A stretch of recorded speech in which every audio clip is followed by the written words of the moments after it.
Hi, this is David from Minute Earth in a special collaboration with Bill and Melinda Gates.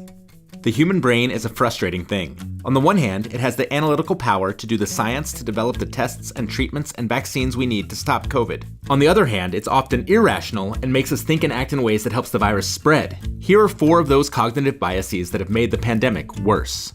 First, we humans tend to underestimate a disease's ability to spread. We intuitively process growth as linear. If one thing happens today and one thing happens tomorrow, then we assume that another thing will happen the next day, and by the end of a month, 30 things will have happened. But infections like COVID can spread exponentially, so if one person is sick today and another gets sick tomorrow, the day after tomorrow, 4 people could be sick, and by the end of the month, millions of us could be sick. The difference between this and this is huge, and it's the reason why many of us can't imagine or can't believe that we need to take such strict precautions. What's more, our biased brains not only underestimate the risk of any one person getting sick, we also underestimate the chances that that one person is us. Ideally, in a pandemic, everyone should act pessimistically, like they're likely to get infected or already are. But that kind of thinking doesn't come naturally to us. Humans are, by nature, optimists. Evidence shows that we think that we're above average as far as intelligence, and less likely than average to get in a car accident. So it's no surprise that many people underestimate their likelihood of getting COVID, and act accordingly. The problem is, this overly optimistic behavior, when taken by lots of people, causes the virus to spread more quickly.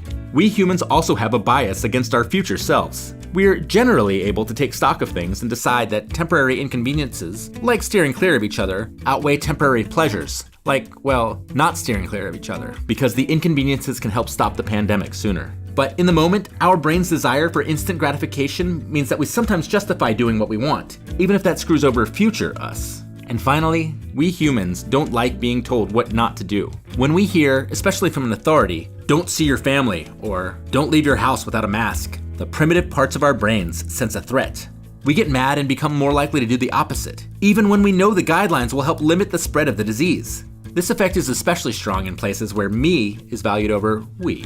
Even worse, once our hackles are raised, we're more likely to buy into dangerous misinformation. Luckily, we humans have also identified some ways to combat our misguided instincts. Studies have found that regular reporting on the spread of the disease has helped people estimate risk, and positive reinforcement from friends and family has helped people stay the course. So perhaps the rational parts of our brains could be the key to fighting the irrational parts of our brains. In other words, that which can fight viruses can also fight biases. We are really excited to have partnered with Bill and Melinda Gates on this video and to help them get the word out about their annual letter on important global challenges. As you might expect, this year it's mostly about the ongoing COVID-19 pandemic. They point out that everyone in the world is connected by a microscopic network of germs. So, like it or not, we're all in this together.